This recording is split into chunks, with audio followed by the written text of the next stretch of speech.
प्रधानमंत्री मोदी ने आरएसएस को लेकर कही ये बड़ी बात।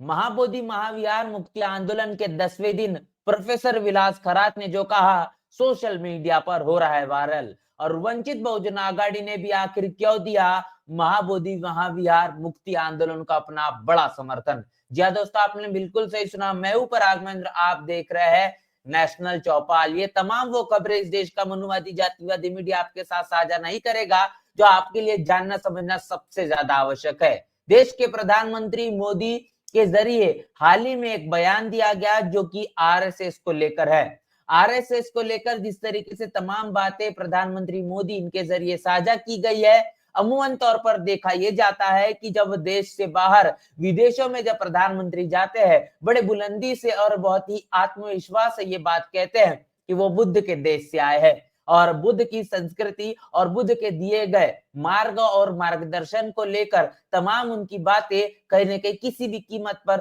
रुकती नजर नहीं आती। लेकिन असल मायने में प्रधानमंत्री मोदी के विचारों का आधार स्तंभ क्या है, आखिर उस बात का आज उन्होंने खुलासा कर दिया। क्या कुछ कहा गया है, आइए मेरे सुनते हैं। जैसे एक संस्कार यज्ञ राष्ट्रीय स्वयंसेवक संघ पिछले 100 वर्ष से चला रहा है।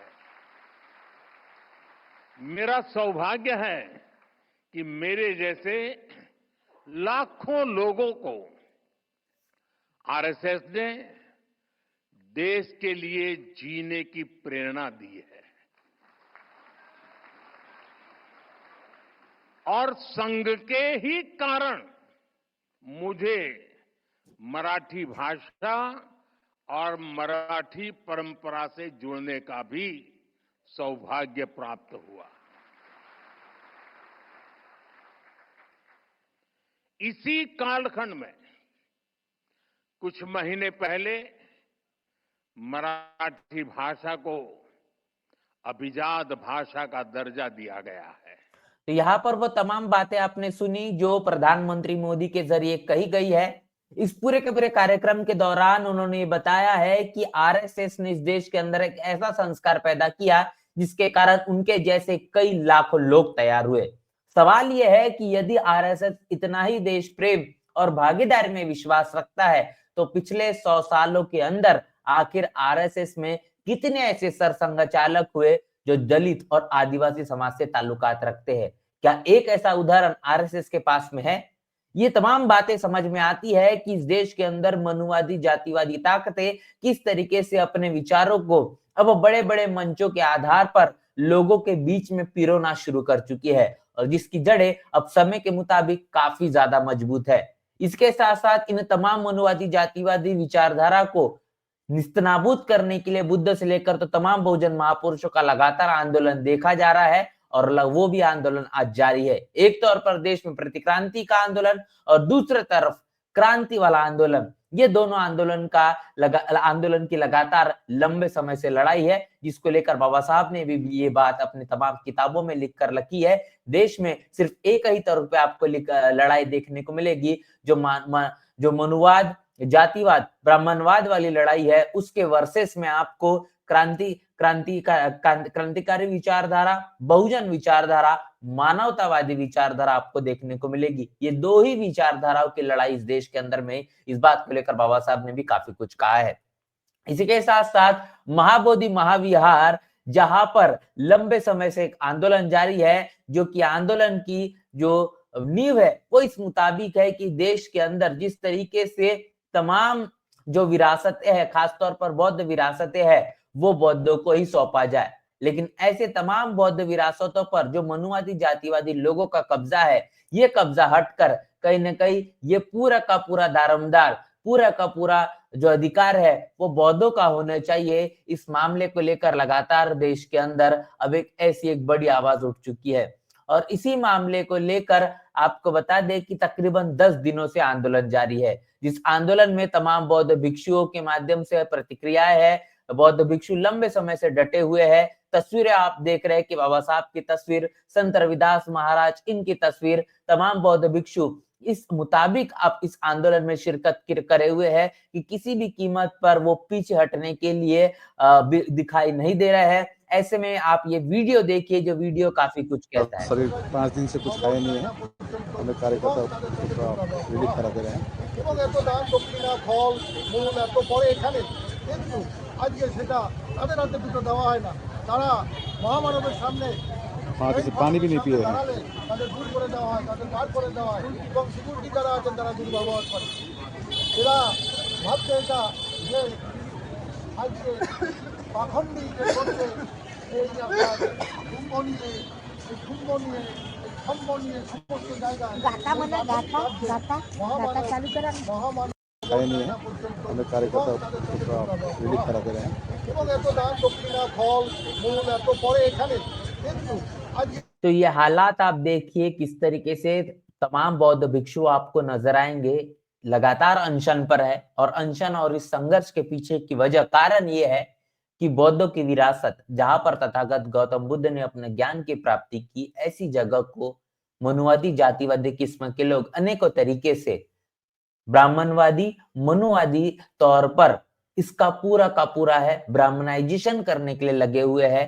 ऐसी ताकतों को रोकने के लिए यह आंदोलन करना, यह संघर्ष करना आवश्यक है। नहीं तो एक ऐसा भी समय आएगा जब इस देश में तमाम हमारी आने वाली पीढ़ियां ये सवाल करेगी कि जो बौद्ध विरासतें हैं, ये तमाम जो बौद्ध विरासतों को बचाने की, इसको संजो कर रखने की, संरक्षण करने की जब आवश्यकता थी, उस दौरान आपने क्या किया। जब ये सवाल हमारे आने वाली पीढ़ियों से पूछा जाएगा, तो उनके पास उनको जवाब देने के लिए हमारे पास आखिर क्या होगा।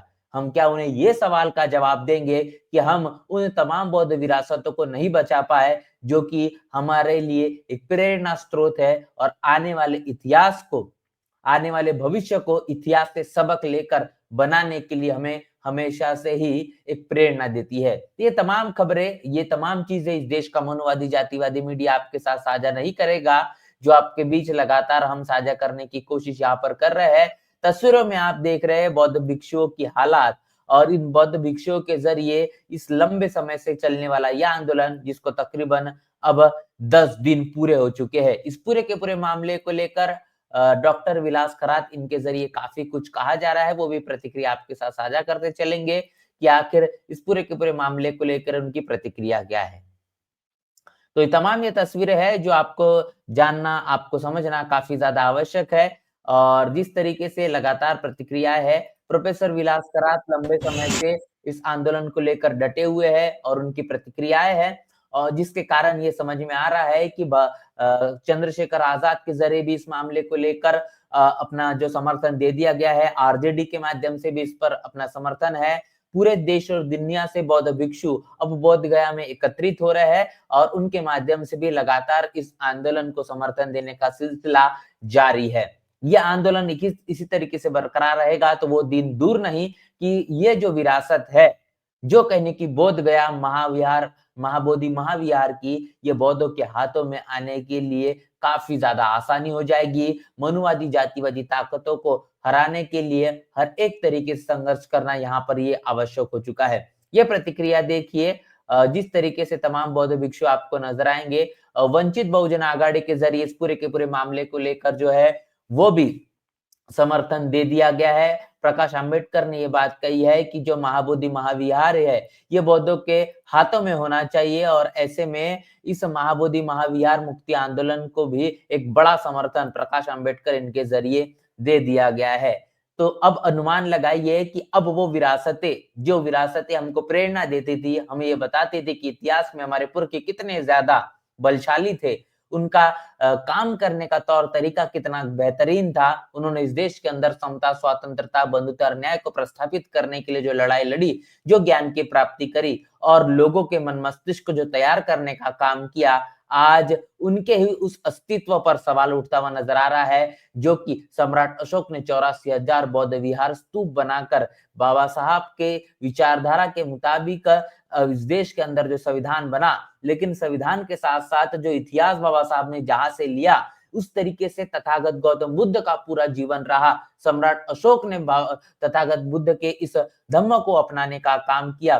आज उसी धम्म के बदौलत हम ये देखने को मिलता है कि 84 बौद्ध विहार, बौद्ध स्तूप देश के अंदर में तैयार हुए और उनको संरक्षण करने की नैतिक जिम्मेदारी ये कहीं ना कहीं इस देश के अंदर बौद्धों को मानने वाले लोगों की है, समता, स्वतंत्रता, बंधुता, न्याय और संविधान प्रिय लोगों की है। लेकिन अब उनके ही संरक्षण के लिए तमाम जो आवाज बुलंद होते हुए नहीं दिखाई दे रही, जहां पर देश के प्रधानमंत्री ये कहते हैं कि बाहर जाकर हम जो बौद्ध के देश से आए, बुद्ध के देश से आए हैं, लेकिन अब एक ऐसे महाबोधि महाविहार जो बौद्धों की विरासत है, जो इस देश के अंदर बाबा साहब और इसके साथ साथ तथागत गौतम बुद्ध के इतिहास से जुड़ा हुआ जो दस्तावेज है, जो ऐतिहासिक धरोहर है, उसको बचाने की बात आती है तो नीतीश कुमार की सरकार इस पर कोई संज्ञान लेने का काम करती है, या फिर ये कहेंगे कि केंद्र के अंदर चलने वाली भारतीय जनता पार्टी की सरकार इस पर कोई सुध ले रही है।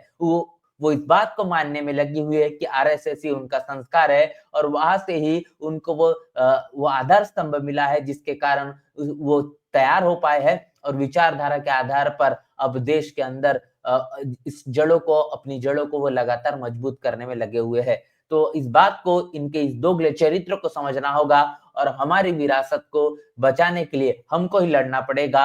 बहुजन लीडरशिप रखने वाली पार्टियों के जरिए ही इस पूरे के पूरे मामले को उठाने का काम हो रहा है, इस पर प्रतिक्रिया है, लेकिन कहीं ना कहीं सबल लीडरशिप रखने वाली पार्टियों से इस मुद्दे के माध्यम से किसी भी तरीके से उन्हें कोई लेना देना है ही नहीं। तो हमारी लड़ाई हमको ही लड़ना पड़ेगा, हमारी विरासत हमें ही बचाना पड़ेगा। इस पूरे के पूरे मामले को लेकर आपकी क्या राय है, प्रतिक्रिया क्या है, लिखकर कमेंट बॉक्स में जरूर बताएं। बने रहे नेशनल चौपाल के साथ, मिलते हैं नए वीडियो में, तब तक के लिए जय भीम, जय भारत।